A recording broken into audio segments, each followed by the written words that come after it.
Hello, my name is Lorraine Reyes, and welcome to PopMeC's Roundtable called Othered Realities, Intersections of Gender, Race, and Ethnicity as part of a roundtable sessions titled Feminism in Contemporary U.S. Popular Culture, Legacies, and Gendered Realities.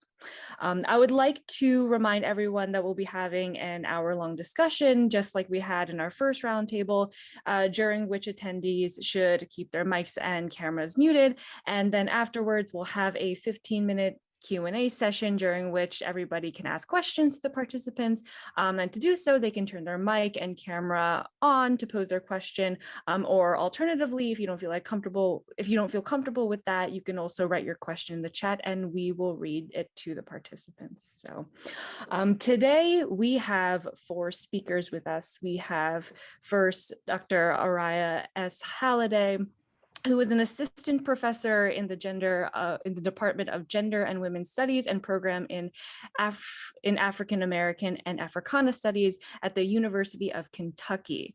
Dr. Halliday specializes in cultural constructions of Black girlhood and womanhood in material, visual, and digital culture in the 20th and 21st centuries. She is the editor of the Black Girlhood Studies collection and co-editor of a special issue on hip-hop feminism in Journal of Hip-Hop Studies. Her book, By Black, How Black Women Transformed U.S. Pop Culture is forthcoming with the University of Illinois Press. We also have Dr. TSCM Tyree, who is a professor at Howard University within the Department of Strategic, Legal, and Management Communications, where she is currently serving as Interim Associate Dean of the Cathy Hughes School of Communications. Her research interests include hip-hop, rap, reality television, film, social media, as well as African American and female representation in mass media. She is the author of The Interesting and Incredibly Long History of American Public Relations and co-editor of HBCU Experience, the book Social Media, Pedagogy, and Practice, as well as Social Media, Culture, and Identity. Dr. Katlin Marisol Sweeney is a PhD candidate in the Department of English at The Ohio State University, who specializes in U.S. Latinx studies and popular culture. Her research interests include prison media, DIY culture, comics and zines by women of color, and media portrayals of Central Americans in the U.S. Her dissertation focuses on Latina content creators, how Latina content creators use social media accounts to produce self-images that challenge flattened Latina representations in traditional media. She was the central coordinator of SoulCon, the Brown, Black, and Indigenous Comics Expo at Ohio State from 2019 to 2021. Did I get that right? Dr. Sweeney, thank you. And lastly, we have Dr. Jennifer Caroccio Maldonado, yes, who's a scholar, writer, and poet from Queens, New York, and an assistant professor of English at Baruch College in CUNY. Her research interests include Latinx culture and literature, U.S. cultural production, graphic novels, and women of color feminist theories. Her current book project is the first study of Latinx graphic life stories. Currently, she has published an essay on queer Cuban girlhood in the graphic memoir Spit and Passion in the Routledge Companion to Gender and Sexuality in Comic Book Studies. Panelists, thank you so much for joining us. Thank you.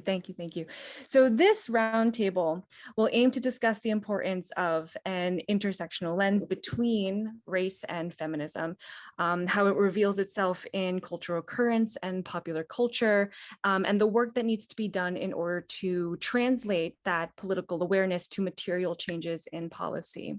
And in discussing this, I hope to establish the ways in which race and racism undergirds the very structure of society, language language and culture, and how these forms of systematic oppression are particularized in the plight of the woman. Additionally, I hope to unravel the social truths, how the impact of contemporary social-political state of affairs affect us on a national and global scale, how wokeness and performances of wokeness operate in the digital world, and the importance of representation for women of color in the collective effort of cutting against historical injustices. So first, I would like to open with a discussion of talking about race and racism as an academic discipline.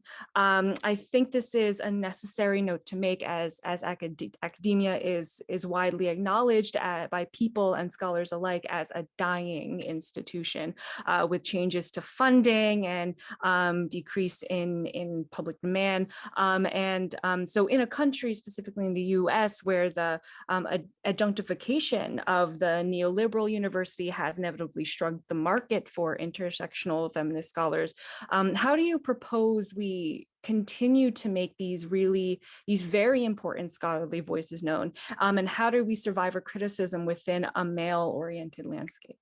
So whoever wants to start by answering that question, you are welcome to unmute your mic.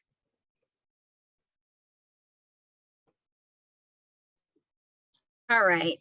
I'll do it. I won't answer in the way you probably will expect, because of course I'm coming from an HBCU. And while many times you often hear the conversations about HBCUs struggling for funding, HBCUs closing down, I can tell you here at Howard University and some of the other ones, the absolute rebirth of our universities has just been something that has been seen not just on a national but international level. It unfortunately has been at the unfortunate expense of George Floyd, but so many people have come forward supporting HBCUs. I mean, our institution has been around for 150 years. We're in the top 100 in US News and World Report. We are a mega institution, and that is true. However, at HBCUs, the idea of race and racism is at the foreground. We understand race and racism. That is a part of why people come to HBCUs. It is not something that we sweep under the rug. It is something that we celebrate. And so for us, you know, we took in 30,000 applications for about 2,000 spots. So we are seeing nothing short of an explosion of interest in not just HBCUs, but our HBCU specifically. So I can tell you that where we are from an HBCU standpoint, race is very much what we want to discuss. It is what we celebrate. It is a part of our culture. And I know that's not necessarily the manner in which other institutions operate, but for us, we bring on and invite those conversations. Thank you very much. Tia, I think that's really interesting because although all of my degrees are from what we call PWIs, or predominantly white institutions, or historically white institutions, HWIs, I went to college on the campus of an HBCU, I went to high school on the campus of a HBCU, and so half of my high school experience was at an institution like that. And I would agree with you that the particular perspectives around race and racism are not shy. People are willing to have those conversations up front, and I think too that we see that at predominantly white institutions, but in various pockets, right? Like the places that we see that we talked about adjunctification and the ways that funding happens at universities, but the places where those conversations are happening for the most part are in the humanities, or in places where we're seeing a record number of defunding kind of across academic institutions, not just in the US, but globally, I would say, you know, and I think sometimes we forget that a conversation around defunding is not, you know, money is just disappearing, money is being refunneled into other areas, right? And so I think that when we talk about race and racism, you know, per this conversation, we can't not also talk about the ways that capitalism privileges certain people in certain situations and certain conversations at different times, right? So right now, as you said, Tia, you know, post and I put post in quotes, but, post George Floyd. And in my mind, I think about Bernice McBride and Ma'Khia Bryant and others, Trayvon Martin and Tamir Rice.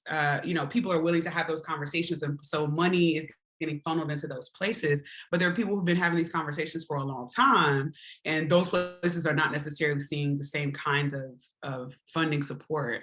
And so if you, like at my institution, if you are aligned with STEM in some kind of way, if you want to do public conversations around public health and inequity as a big, umbrella term, you can get money for that. But if you want to study culture as I do, or you want to talk about the ways that people interact on a daily basis, sociology, culture, history, whatever, you're not seeing those same pockets. And so I think that like when we talk about race and racism, it's not just kind of like the broad term and like how we interact, when we think about society or a social political issue, but, when we talk about, education, the way that people are understood to learn certain things and where they're supposed to learn them. I mean, those places, as we've seen both through legislation at the K through 12 level and in higher education, those places are not getting support in the same ways. It's not an accident that, Texas, Arizona, and I just moved out of New Hampshire. A lot of places like New Hampshire also are very indebted to conversations in which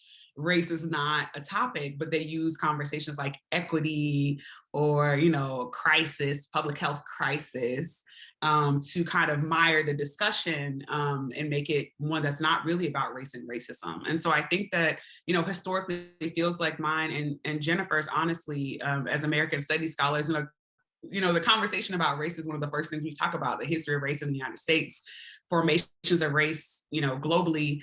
But, it's difficult to get financial support to do that kind of work at an institution has grown up from race and racism globally.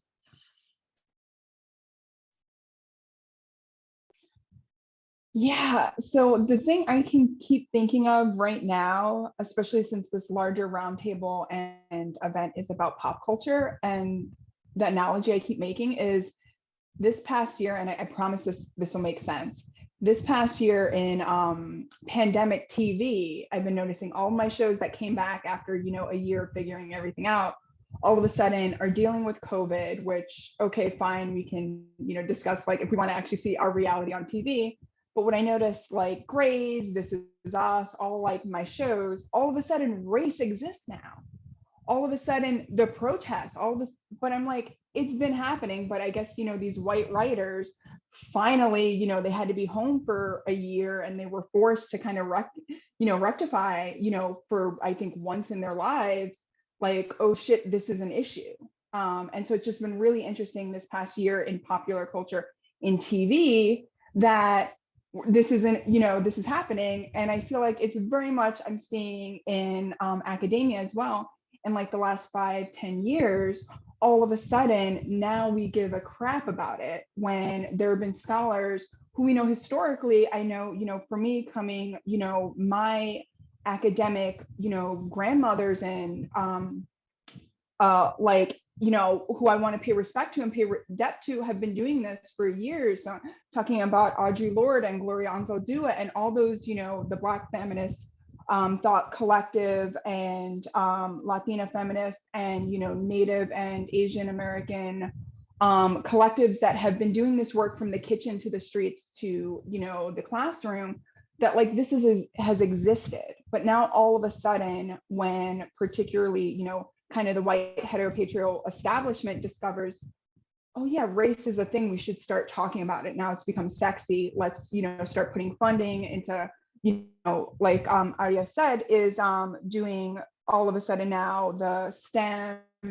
is getting, if they want to do, public health or crises and stuff like that. But us in the humanities are just looking like, we've been doing this. Like, so, and I think absolutely like how we get funding. And I know for me, a lot of times we kind of have to like play the game.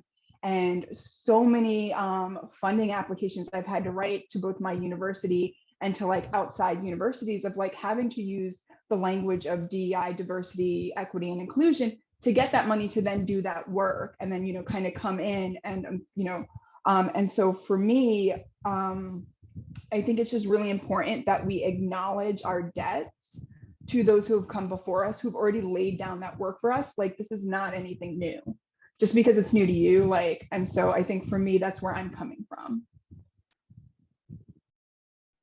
Yeah, definitely. To build on that, as I also battle my kitten to not speak loudly over me, I definitely am kind of thinking a lot about just my experience in undergrad and how so much of this, I think, kind of originated for me in student centers and community centers.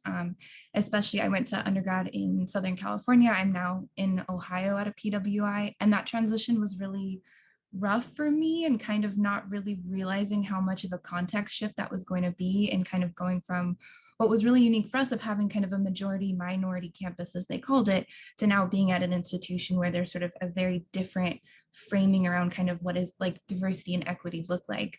But I think what really struck me, especially as being kind of a former student journalist, was that in a lot of these conversations with administrators, with folks who were kind of in some ways kind of facing off about where these kind of funding should go, there was a lot of questions about sort of this, almost like we kind of see in pop culture as well, this imperative to make everything into kind of a universal narrative, right?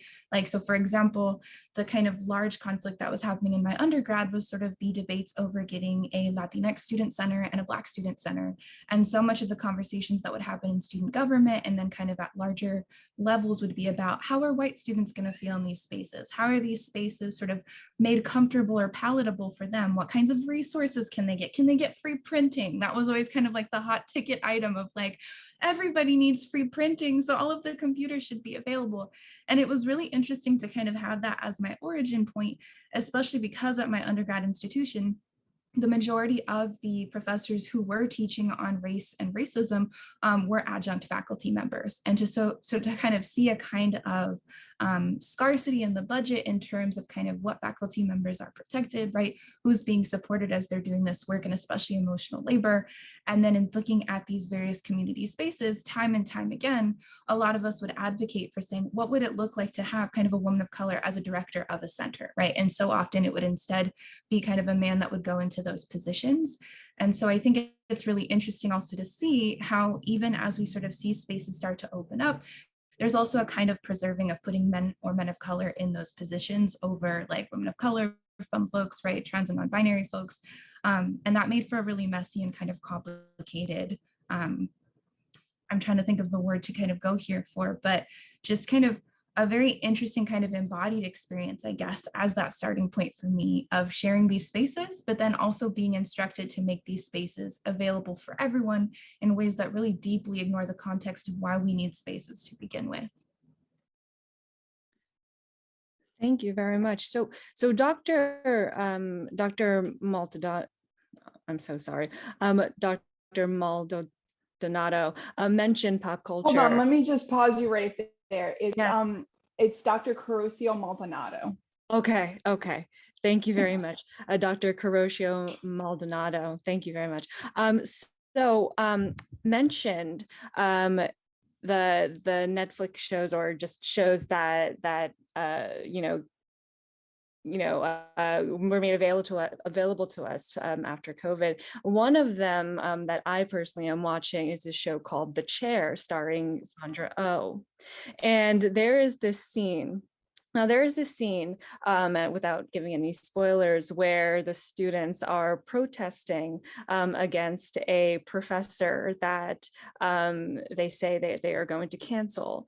Now, my question for you is, how do you see your students and your colleagues, or really the culture of your university, shift after COVID and after the Trump administration, the rise of the Biden administration? Do you see them respond in similar ways? Are they becoming more aware of the language of protest and diversity and representation? Yeah, so for a question that you didn't ask, is I don't see my students represented in the chair, just like I don't see them represented in a lot of the few times when we do see academia, because it's very specific. It's usually PWIs, but like specifically Ivy League schools. I'm coming from CUNY, which is in New York City, which services basically students coming from first generation immigrant students coming from New York City public schools, which means by default underfunded. I'm one of those students. And so for what my experience was and what I know of my students, they're just not represented in that media. And that's an issue because I think, especially when now people for the first time are going to see, oh, this is what academia is like. And it's like, that's a very small sliver of what academia is like. And then also, I think one of the things that I found really interesting is the way that they frame the students on campus as if they were, being overreactive to this like white male professor who was acting straight up like a student, like an undergrad. Let me just say that.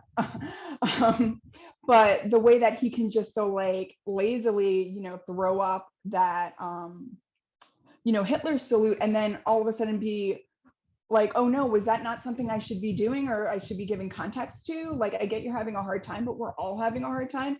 And we manage not to throw up like anti-Semitic and, anti-Black and like salutes and things like that. So anyway, but really what I'll end is I really want to say again that like my students already know what is going on.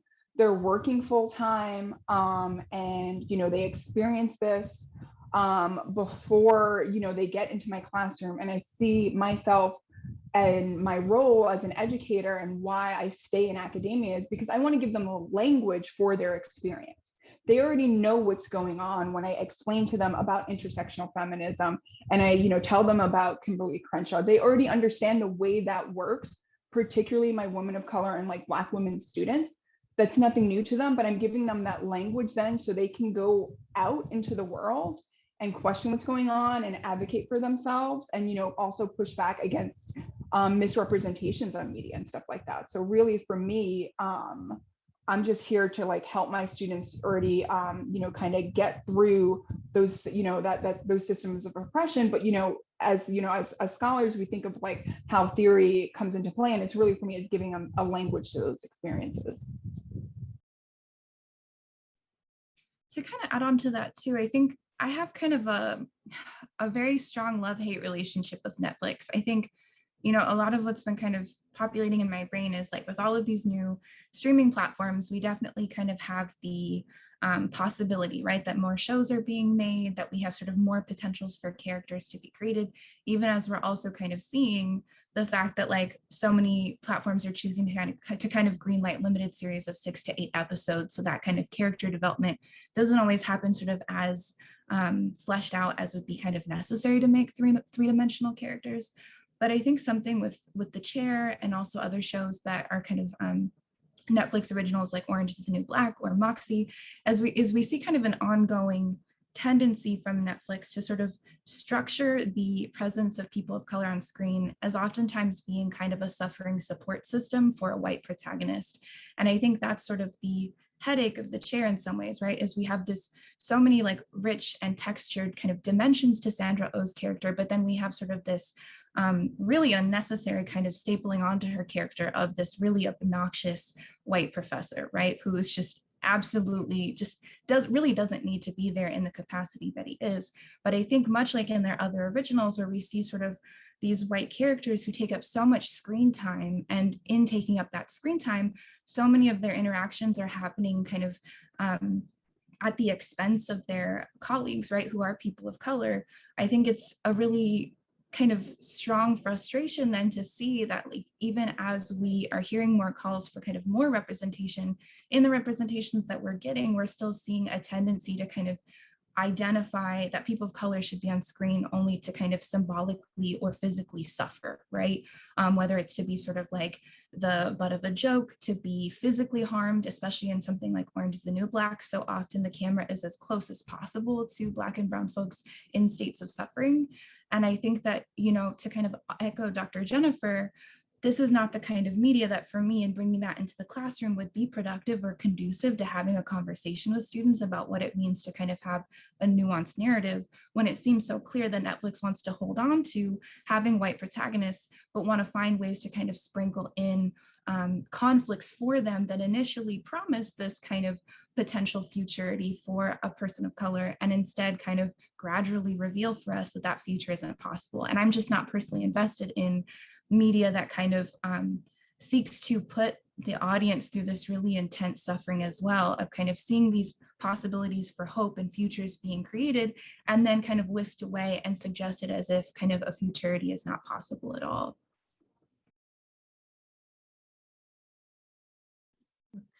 I'm going to hop in a little bit. Yeah, thank you. I'm going to hop in a little bit to talk really about Black media. Because again, if we're talking about Netflix, you can just point to Dear White People, which is structured on a university campus, and how they talk about the Black experience on a white campus. And you do have a cadre of Black characters who are well developed, because they are there to really dismantle that which is the PWI institution and really have their voices be heard. And I just wanted to really, I have to push back on the comment that suddenly race is a topic on media. If you look at Black shows, and again, you have to put Black shows in quotes here, because there's always this controversy over what is a Black show. Is it because it's a Black lead, or is it because the majority cast is Black? So we will say a Black show is that which a majority of the cast is Black. Race has always been a topic on those shows, because again, the focus is on the experience of the Black character and the Black people, in which point race is always there. One of my favorite shows growing up was Good Times, and it was, to me, almost hilarious when they would have this very factual and real moment, and they would point at the camera and say, among Black people in the United States, high blood pressure is an issue. And you could almost hearing them say the PSA. And that is something, I mean, you look at Good Times and Sanford and Son, or you look at some of the newer things like The Cosby Show, or you look at Blackish or Black AF, if we're going to go back to the conversation about Netflix. That was a show, which again, he's moved off of the platform, but it was a show that said, we're going to talk about the Black experience, very raw, very real. So racism in Black shows has always been something that you could see if you wanted to tune into them. I will just say briefly that I agree with Tia that the conversations that are being had, particularly around race and racism, are not going to happen on Netflix, right? I mean, I think like to a certain extent, when we talk about, you know, target consumers and, you know, target audiences, it's usually not people who look like us on this call, right? Like, so I want to be clear that people like Netflix and the creators and producers are not necessarily interested in creating things for our publics, but there are people at, you know, at institutions like Netflix and others who are making things specifically for us in mind. And, you know, I think what's interesting about that is that, you know, one, when we think about like shows that are about university campuses in general, right? So if we're going to put The Chair into that group, we could think about A Different World. We could think about Grownish, right? There's a couple other versions of those in the past 20 years or so that have been interested in that conversation about what happens on a college campus. And usually the one thing that's different about The Chair is that we don't really get context for the lives of the professors or the staff, right? And so what's interesting about that is that, you know, although they had this opportunity to do something different, right, they relied, as was already said, they relied on a narrative that already works, right? That like people are going to be compelled to watch it because of Sandra Oh, but then, right, the actual narrative is not actually about her at all, but about all the ways that people are trying to constantly traumatize and problematize her in her workplace. And I think what's even more disgusting about that show, and, you know, my own kind of issues with it, and the fact that like we're, and to a certain extent, if you're somebody who studies popular culture and you're a professor, you're supposed to watch it. So I'm required to watch this traumatizing experience, regardless of whether or not I feel like it's a good one. That at the end of the day, right, we see the failings, if anything, we see the failings of feminism and feminist solidarity across racial lines more than we see anything else, right? Like constantly we see, you know, Sandra Oh's character doing, you know, if I can be frank, doing shit that she shouldn't be doing, particularly to, you know, other women of color. We see the white women characters doing the same shit to Sandra Oh and the other women of color characters. And then at the very end, when you know, there's an opportunity for the only Black woman character the entire show to make a decision about her choice and what she would like to do. Supposedly she's supposed to fall back on the thing that, you know, they want her to do as the institution. And so it implies that the allegiances, regardless of your race, ethnic background, your abilities, any of those things, it's always supposed to be to the institution. And I think that's a failing of the show and a failing of Netflix. But if you study media in any way, shape, or form, it's par for the course. So somebody posed a comment in the chat about Netflix's Bridgerton, which is what was the next show that I was about to bring up. Now the thing is with Bridgerton and how it takes it's set within a historic, like it uses representation, or tries to be representative or diverse by having a mixed cast, right? So how do you feel about the decision to like disregard the topic of slavery and disregard the fact that like the events taking place are like grossly inaccurate? It is fictional. Yeah. If I can, I'm sorry, it is fictional. And I think that regardless of whatever media it is, whether it feels like real life or not, that we need to remember that there is always people who are sitting in chairs deciding on what narrative is more important above and all. And those people who sit in those chairs usually don't look like us. So I think, you know, Bridgerton is a compelling show to watch if you are interested in a show that is fictional and you are only interested in the show that is fictional. If you are looking for historical accuracy or, you know, deep pervert conversations, you need to go to the History Channel or NPR or something like that. You know, like Shonda Rhimes, you know, looking at her history of shows is not interested in that. And so I think that we have to stop trying to create allegiances to media when media is not interested or, you know, invested in being allied to us, right? Like media is going to be media, and the whole purpose is entertainment above anything else. It's not going to be accurate. So I like the show. I mean, there's a lot of naked butt cheeks that are happening. I appreciate some eye candy that's not necessarily women's bodies. Watch the show if you want. I'm gonna go right behind Aria and say, how about not fictional but fantastical? Because it just would not happen. And I think sometimes in an effort to pretend that the casting of Black folk is without prejudice, we will cast certain people. But in a historical context, I have watched 0 of those shows because I cannot pretend with you. I cannot do that. And it's funny because every 4th of July in the United States, there are the same types of things splattered across cups and t-shirts and napkins. And one of them, my friends, is party like it's 1776. Let Aria and tell you what our people were doing in 1776, and we weren't partying. It drives me crazy. So we have to put it all in context. If you love it, watch it. And that's the point I want to make on Netflix before we kind of roll off of this. I always tell my students, because of my age, I grew up when there were 3 channels on television. Those 3 channels, CBS networks, CBS, NBC, ABC, you could play around every once in a while with an MPT, right? A public station. Those 3 channels fed everyone, right? And so how they had to create to feed everyone in the United States on 3 networks is different from Netflix. So we have the ability on Netflix to be extremely niche and extremely pinpointed on our interest. So the chair makes sense to a lot of people, and so does, again, dear white people, right? So we have the ability to say, if I want to go into this academic realm, what do I want to see? Do I want to see a different world, right? Is that what, do I want to see Grownish? So Netflix and other networks now can become so niche because of the multitude of outlets and the fracturing of media that has happened in the last decade.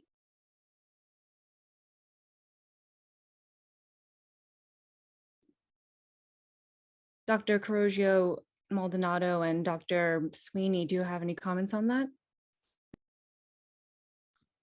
I haven't watched the show, so no. Yeah, I agree with everything that's been said. I think Bridgerton is another example of, I think I really want to bookmark that kind of point of TV can be compelling to watch and also obviously carry with it a lot of different layers to it that are also really painful and difficult to sit with. And I think Bridgerton is a really good example of that, because I think even if you look at sort of their main cast of characters, right, the one character that we see who is a mixed race Black woman, right, she is made to suffer in ways that we really don't see the white women in that show suffer. And I think that's very significant, that even in this kind of inclusionary model, right, there's still really intense states of suffering that are preserved and foregrounded. Yes, so I wanted to switch gears a bit and also talk about visual media and branding and how it's changed in the last decade, especially in the rapid acceleration of social media. So from music to celebrity to influencers, right? How do you feel that race and racism and feminism play a role in these industries? And in what ways has the concurrent rise of BLM and Me Too and All Trans Lives Matter help create social awareness, and especially for youth culture? And in what ways does visual media fail the movement? I'm gonna hop back on the train that I was on and say that visual media will always fail us. The ultimate purpose of visual media is not to reflect reality. That's a false desire that I think that we attach to representation, right? Like a lot of us, culturally, we talk about, representation matters, and this is why, a little Black girl seeing Michelle Obama on TV, like that's the most important. Like at the end of the day, she just sees a Black girl. Like, I think that sometimes we have to de-romanticize this idea that visual media is going to do this really important cultural work. It does cultural work. I agree that it does, but it's not going to do cultural work specifically around, the diversity of people and experiences that exist, particularly in the United States or anywhere else. Like, it's just not going to do that because that's not its purpose, right? And I think that I listed in the chat Justin Gomer's book called White Balance, and I only mention it because it has a really compelling conversation about how Hollywood in particular is only invested in this conversation around color blindness because it does work for Hollywood. It doesn't do work anywhere else. It makes people money, right? And so this idea that we use colorblind casting, anybody could be a part of this role, right? It does, Kristen Warner talks about the fact that it does a disservice to the cultural legacies and histories that people of color have, globally, if we're saying it doesn't really matter what you look like, just play this role, right? Like, you can't put, Jennifer brought up This Is Us earlier, and the whole show, I had this argument with one of my students about the show because, they were saying, oh, and I said, what is the show about? The show is about, 3 siblings and their life. And I was like, no, the show is about Randall, a Black man being adopted by white people. I said, the entire show, all the compelling narratives that are, right, every narrative shift in the show happens around either a breakdown that he has or some other thing that happens to him. I said, so the show is not about all the other white people in the show. It is about this one Black man and his Black family and the effects of race and racism, particularly in an interpersonal situation. I said, that's the only thing that's happening. And I think that, again, we romanticize, oh, it's a Black man, he's married to a Black woman, Black love, whatever that's happening on television, but that's not the narrative that's being told. It has nothing to do with his Black family and whatever. It's literally about grossing, I think I was thinking about getting milk from a cow, right? That literally, it's about squeezing as much trauma and fictional, fantastical, Blackness out of this one character as much as possible. Like the narrative push isn't about Randall or anything that he cares about. It's about him breaking down every time he has experience of racism because he was not prepared. That is what the show is about. And I think beyond him, every single media outlet that we see is invested in, whether it's about branding or whatever, it is invested in a particular narrative of individuals who overcome, who are special, who get treated special. And because they are special, we don't have to change anything else about our culture. We don't have to change anything about the systemic issues that are happening because this one Black person, you know, drives a BMW and they live in a bougie neighborhood.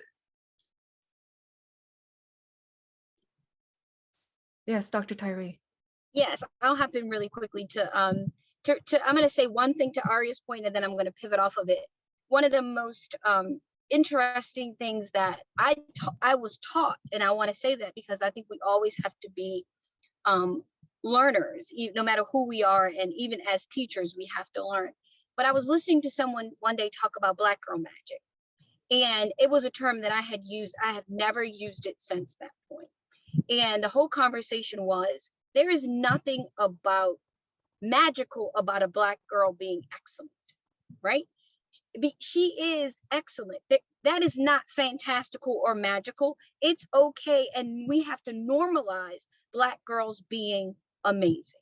So we have to stop using the term Black girl magic, because it's not that. She's excellent all by herself. And there's a whole stereotype about the magical Negro, if you want to go look into that. And so it brings forward that concept that we aren't normal, right? That somehow if we're good, we're magical and we're different. No, we're not. It's just Black excellence. So since I stopped using Black girl magic, I've used Black excellence, because that's what it is. That's the language that we have to use. Now let's talk about social media, because that was a part of your conversation. BLM started with a Facebook post. Me Too started with the Twitter post, right? So for my culture, social media has been the most game-changing media, because it has given us voice when we did not have voice on normal mass media, right? I tell my students all the time, it's YouTube, but when I grew up, it was BoobTube, right? You know, why are you watching that BoobTube? Now you have your own channel on YouTube. You control the narrative on your channel. I have Twitter, I have Instagram, I have Facebook, I have Snapchat. I've got all of these things in which I control my content. That is different. That is something that we will never be able to, I think, undo for years. The fact that we create our own media. And more importantly, when it comes to African Americans, what you'll hear people say is the most pivotal thing that has happened to African Americans in terms of bringing forward the light on their experiences, other than the civil rights movement, has been the cell phone camera. Because the things that we have said that have happened to us, we have said in the dark until the cameras have been able to share our experiences. So social media, Black Twitter, another thing you can go look up if you don't know about. So Black Twitter and social media have been phenomenal tools for the African American community.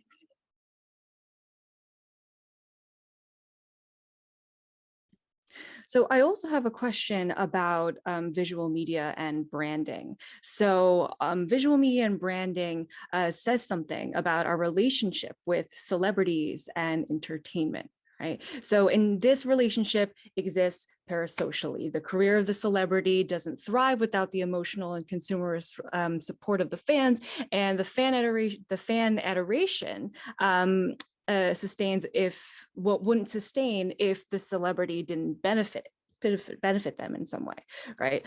So the power we bestow upon celebrities really does underscore our penchant to utopianize stars. So I'm thinking about celebrities and legacies in hip hop, such as like Beyonce and Nicki Minaj. So how has their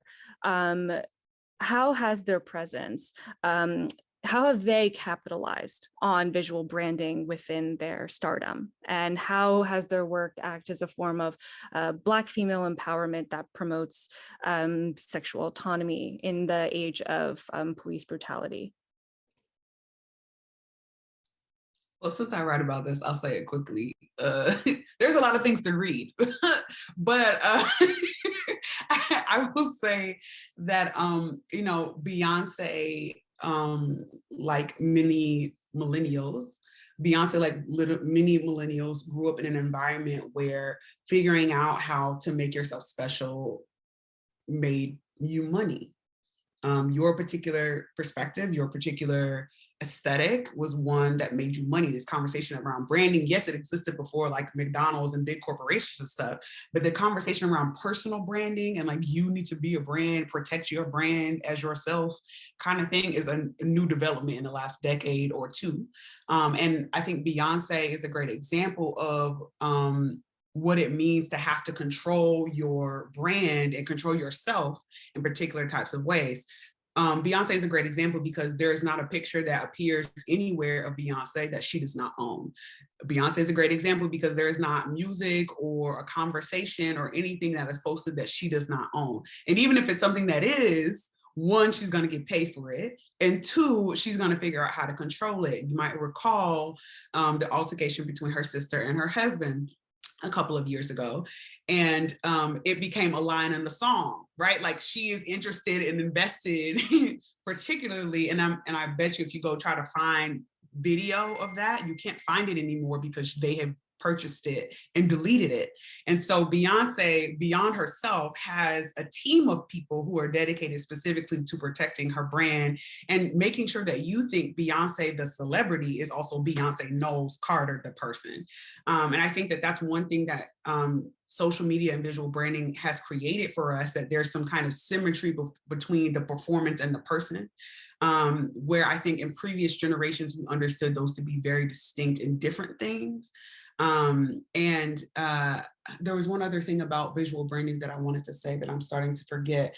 But I think that Nicki Minaj to date continues to show what it means to distance yourself from your brand and create other brands for yourself that actually do a disservice to the work that you previously done, right? So I think both of them together, right, illustrate what it means to control your brand and what branding looks like on a global scale. But I think also the ways that personal politics, which we should know are not personal, connect to the ways that, you know, those brands, you know, are created, they proliferate and they die. I mean, Beyonce's really smart in the fact that every time her brand starts to get quiet, we don't hear about Ivy Park, we don't hear about her kids, we don't hear about this other stuff. She has a new song, she has a new thing, she has a new whatever, she has a new interview, and it becomes a new conversation about her. She, like Kim Kardashian, and I know we're not talking about her, but she's related because everybody asks me about both of them when I talk about Nicki Minaj, right? They are particularly invested in controlling narratives about themselves and figuring out how to make money from every single utterance of their name.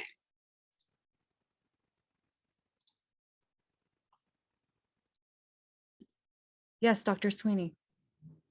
I think also too, something that really struck me about Dr. Tyree's earlier point about kind of thinking about individual social medias as well is that we do see kind of a trend now where kind of individual people take on this role as kind of a micro celebrity practitioner, right? That like in thinking about the account that you're maintaining on Twitter, on Instagram, on Facebook, on Snapchat, on TikTok, right? There is kind of a way in which we see, especially for folks who choose kind of the social media influencer route, which is endlessly fascinating to me, especially when thinking about kind of, I look especially at like the beauty community online. And for example, with Latina beauty YouTubers, there's kind of a tendency to really be active in kind of blackfishing and also cultural appropriation. And then in these same spaces, right, try to use their Latina-ness as a way to absolve themselves from kind of committing these acts or kind of the feedback that they get from folks in comment sections and DMs, right? And so it's really interesting that in social media, we also kind of have a participation mode and reception mode for audiences that is a lot more visible in some ways, that I think can be really fascinating to kind of see side by side in some respects, that in real time you can kind of see folks who either are actively following these folks or kind of are newcomers to their work be critiquing or pushing back on some of these things that sometimes then creators can also kind of be in dialogue with, or depending on the creator, right, might kind of like close their comment sections. And these comment sections also can obviously open up really intense violence as well. And it's interesting to me then to think about that we also kind of now see corporations and celebrities, right, kind of appropriating the types of strategies that they see of self-presentation on social media from kind of regular people. I think especially right now, there's a lot of conversation surrounding, what does it mean to kind of see corporations using or attempting to use like African-American vernacular English, right, in their ways that they're kind of framing different pictures, right, or as reactions or digital blackface as well. And so and we see that as well with kind of rainbow washing, or the way that corporations are really keen that for 1 month of the year, right, to sort of be like, this chip company really supports queer folks, and then we're going to kind of move on to the next thing. And so I'm kind of fascinated by how social media places a lot of these figures side by side, in the sense that we see celebrities in our feed alongside folks that we can know in real life who are also kind of practicing these micro celebrity strategies.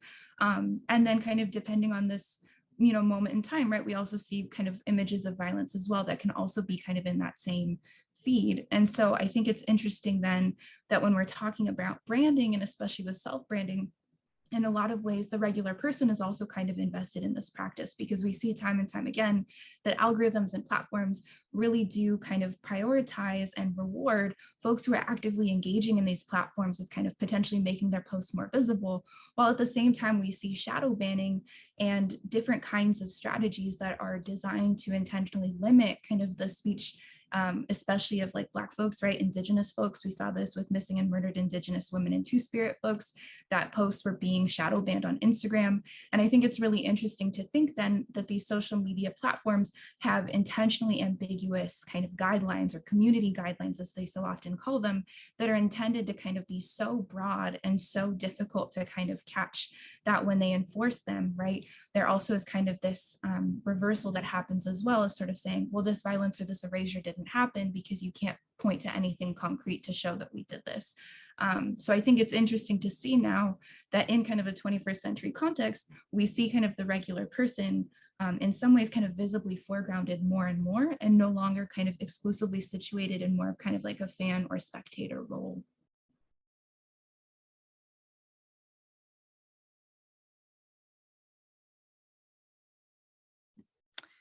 So my final question before we open up the discussion for a Q&A has to do with the idea of wokeness, right? So how do you think how do we differentiate wokeness and performances of wokeness? How do we call out race baiting, and how do we distinguish it?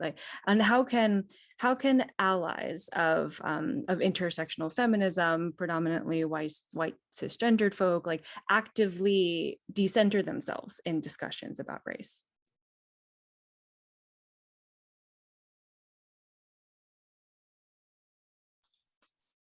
I think we should define our terms. And so when I hear woke or wokeness, particularly again, in the last few years, out of like the mouths of non-Black people, it's always used as like a pejorative, or as a,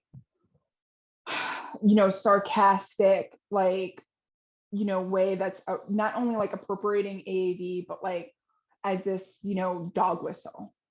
And so I'm always like really just skeptical about any conversations without like looking at like the historical, or like, how it was actually used, by, activists online and offline, particularly. And so what the function of that word, or, that idea was. So like right now, I think, so what I want to know is like, when you say wokeness or performances of wokeness, can you say a bit more like what you mean?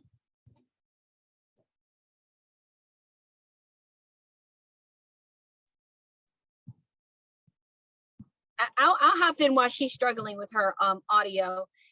What I will say to you is that I remember, Aria, you'll probably laugh at this, when, because we'll go back to Beyonce, right? When Beyonce did her Super Bowl performance, the headlines, and Black Twitter was like, oh my God, suddenly the world realizes that Beyonce is Black, right? Because that was the moment where she performed, her Blackness, right? And to be woke is to show in our community that you understand the Black experience, right? That's what it means to be woke. And like every other Black term, it has been hijacked by US pop culture. Like literally, if you sliced out that which belongs to originally belonged to the African American community, there will be little US pop culture that exists, right? And that's just what it is. So that's essentially what it means to be woke. Now, what US pop culture has determined it is now, I could probably care less. But I think that is probably one of the most pivotal moments where we see someone saying that I am Black. And she has, since that moment, consistently showed her Blackness, right? From then Black is King to her song choices, to that which she does in her personal, because we're talking about the personal and the separations, right? And her husband as well have begun to move towards celebrating their Blackness. And so I think that to me was one of the most pivotal moments where you saw a pop culture icon show her wokeness.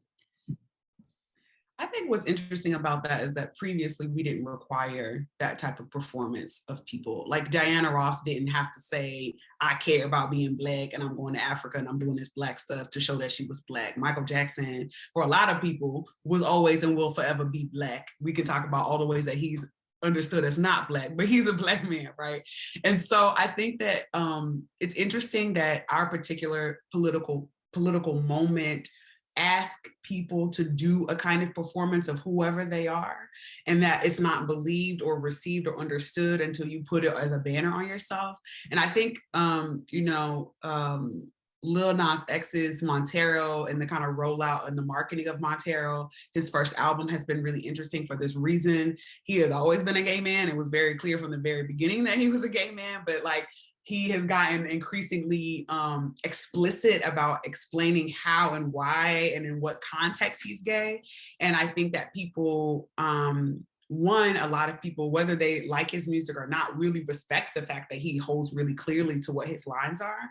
But I think even more so, I think I am, as much as I love him, I think I'm also kind of disturbed, him, and I mean, all the other popular people who are doing similar things, right? I'm kind of disturbed by the fact that like, we are doubling down on this belief of what Bell Hooks would call lifestyle feminism, and that for you to do the kind of work around advocacy, you need to have a t-shirt, you need to have a sticker on your car, you need to put it in your bio, you need to do whatever. I don't need to put anywhere that I'm Black. I live every day as a Black person. I don't need to prove it somewhere by putting BLM in my profile.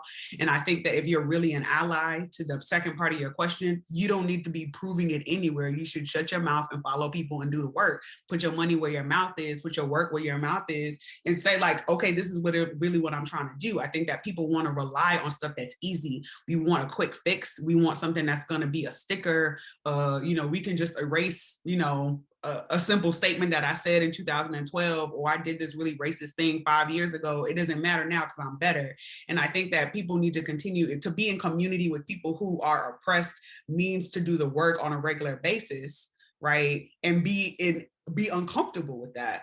Be always understanding that you're not gonna be the best of the best. You're not an ally if you need to say you're an ally, right? To do the work, yes, the safety pin. To do the work means that you don't need a certificate to do it. You don't need an award to do it. If you're really doing the work, you don't even have time for a damn award. And I think that, we rely, with social media and outside of it, we rely on other people recognizing that we're doing the work to say that we do it. What happens to the work that we're doing, in Cleveland, Ohio, or in Columbus, Ohio, with Tamir Rice's family, if no one's going to notice it? Is it still work? Absolutely. And if you want somebody to notice it, I would say that your motivations are in the wrong place. I'm gonna back off that train and just say that I think ultimately, celebrities and the work that they do is smart, and it forces us to have conversations in our everyday about where you align yourself, where you don't align yourself, and where those conversations go. But it's more important to have those conversations with your friends and with your family than it is to get on social media and pronounce anything. I think the performance of wokeness in that point is about this kind of wanting a certificate from the public about the work that you do. And if you're doing the work for real, you don't need a certificate. Right. Yeah. So just to go back to the question of how do we define the margins of wokeness, I guess what I was really asking is, when is it appropriate for you to show that you are woke in social circles, or whether it is you are a celebrity and you're making it part of your branding, whether there's an appropriation or commodification of that branding, of activism in your branding, right? When really the answer is, if you're actually doing the work, you don't need to make people known, make it known to people. You don't need to, show that you signed something, or you don't need to show that you went somewhere and wear flags, and I'm sorry, not wear flags, but wear shirts and buy the cups and vial, right? Which is ultimately kind of, reappropriating the very thing that you are trying to combat. Right. So at this point, I want to open up the floor for any questions from the participants, if we missed anything in our conversation. So does anybody have any questions? While people are creating their questions or thinking about it, I just want to add, I was thinking about Dolly Parton. People like to bring her up as a person who's like doing the work and she doesn't need permission or whatever. And I'm always interested, because I don't know what Dolly Parton's personal politics are. I don't know how she runs, what communities that she runs it with. But in terms of her money and where she throws her money, I mean, she seems to be invested in terms of philanthropy, and we can put all kind of asterisks next to what philanthropy actually means. But in terms of her philanthropy, she seems to be invested in supporting people who need support financially. Absolutely. So we have a comment, not a question. I think the expression "the white man gets the job" is still metaphorically valid in certain USA pop cultural aspects.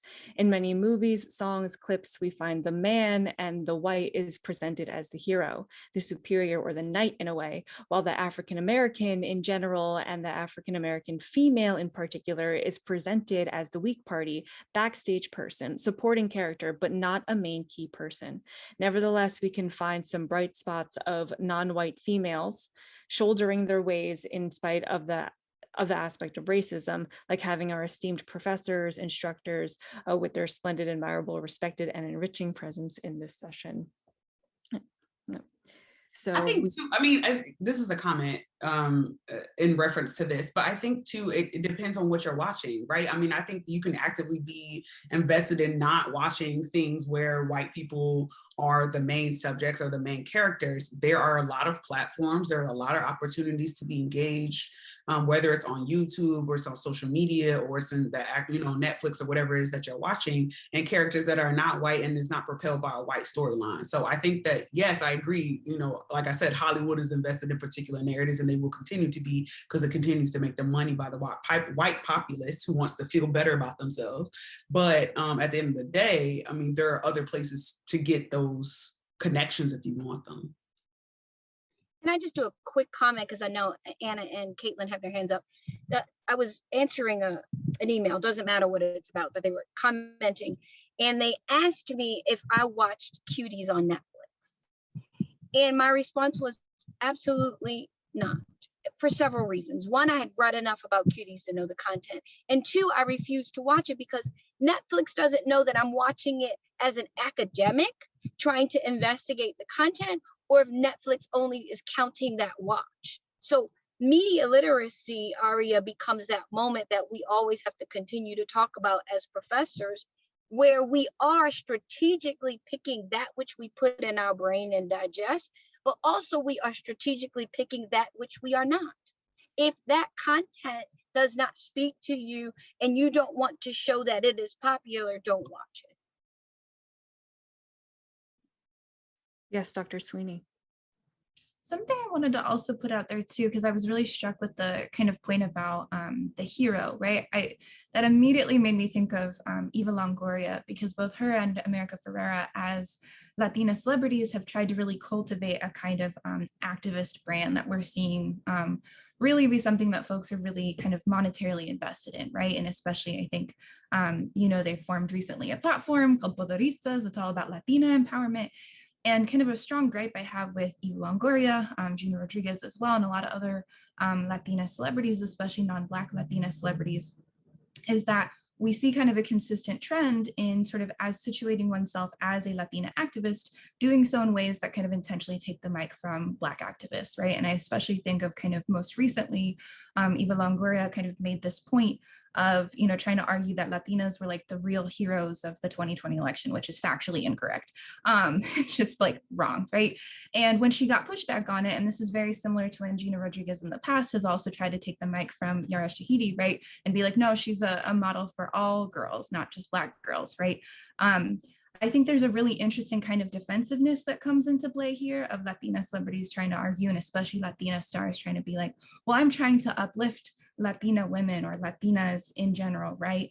And I think one, right, that sort of enforces this invisible and also factually incorrect binary that like Black women are not also Latina, right? We have Afro-Latinas, Black Latinas, folks who don't want to identify as Latina at all because of Latinidad being something that upholds white supremacy in so many ways.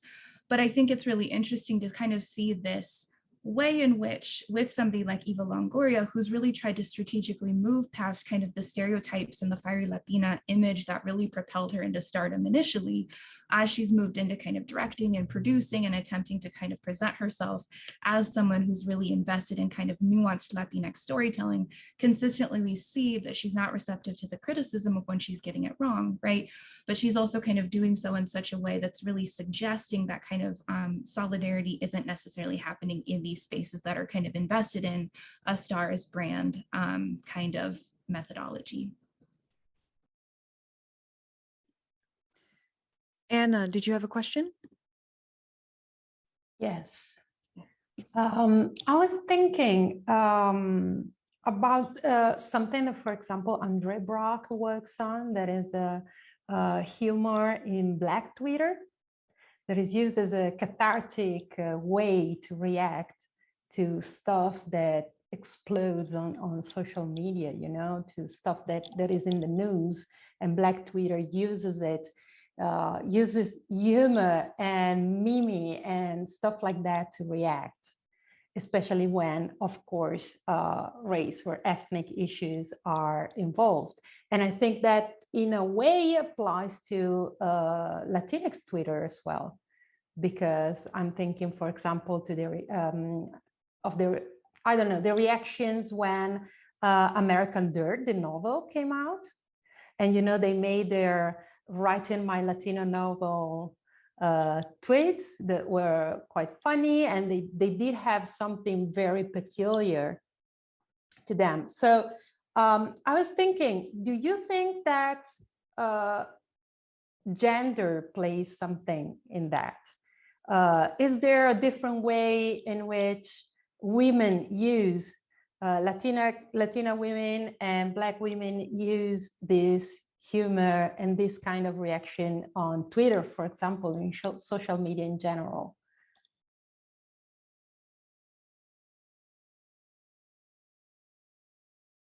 I'm sorry, I haven't seen any gender-based studies, nor have I done any that says, you know, Black women are using it more than Black men. I can tell you that growing up, there was always a saying in the Black community that you have to laugh to keep from crying.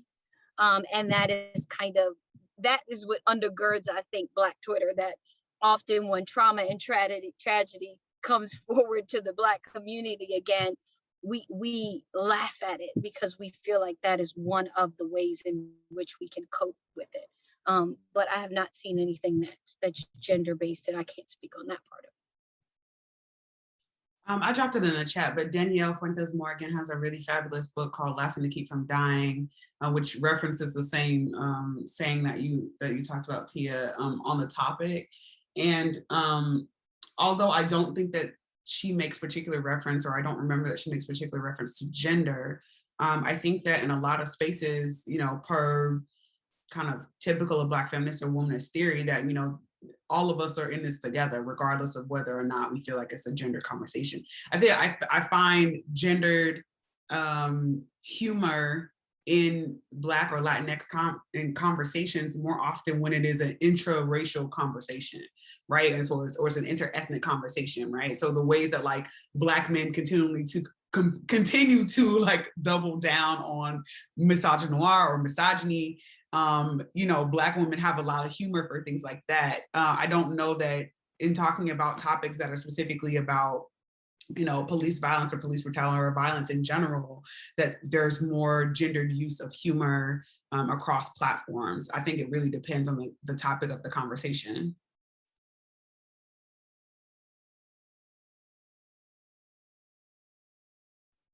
So you think there's a sort of interethnic, interracial, I wouldn't say maybe solidarity on certain topics on Twitter, specific topics that are related to gender, of course.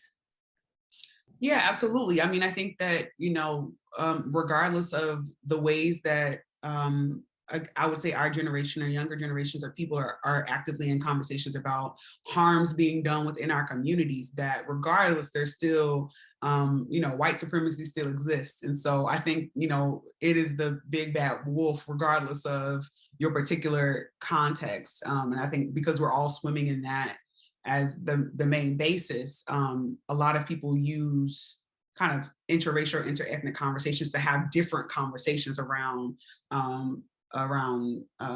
those issues, rather than Black Twitter or Latinx Twitter or whatever kind of Twitter it is in a larger conversation. I think it depends on what the topic is and who exactly is being talked to or trolled. It seems to me that at least lately, or I don't know if it's the people that I follow, but there's a quite something moving about gender violence and abuse and stuff like that. And I can see that it's a quite diverse kind of conversation, because that's something that, I don't know, makes us in a way all on the same boat. Yes, it is influenced, of course. It does depend on structural violence as well, and a lot of other things. But I guess that could be maybe a point of. No, get your food, get back, and we're pulling off. I'm done in 2 minutes.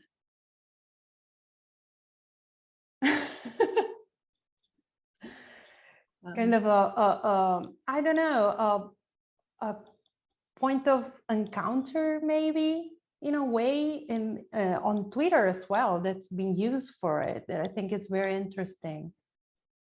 I think always there's going to be connections that are happening across racial groups, but I mean, there's lots of hashtags and conversations that started solidarity is for white women. And so I think that, the name of her book is Moya Bailey's Misogynoir Transformed, talks about these particular dynamics in gender context on places like Twitter and on Instagram. I know y'all, like, at some point y'all are gonna say all she talks about is other people's books, but I think it's really important to think about who you're in conversation with and where these particular ideas come from. I always want to give credit to people who are not me. I think other people are brilliant. My stuff is good, but other stuff is really smart. And so I think Moya Bailey's context around misogynoir helps give you some of that kind of interracial, interethnic conversations, particularly around social media, and that's happening around gender-based violence. The only other person I can think of that does similar work, particularly around Latinx and Afro-Latinx folks, would be she's talking about Black girls. Jillian Hernandez's Aesthetics of Excess really does a really great job of talking about intra-racial conversations around gender that happen between Black girls and Afro-Latinx and Latinx girls. And I think that's a conversation that can be really valuable, both in person, but also on social media context. I can tell you a hashtag that was very much one that went across, I think, all races. If you look up toxic masculinity, I think that's one in which I think every single woman across all races just had a moment of just, I know an example. So I think that's one of those moments when you talk about Black women, white women, Latina, everyone kind of came in and to share their experiences. That's one I think is glowing to me. Yeah, I think toxic masculinity is an hashtag that applies quite a lot to academia as well, at least in my experience.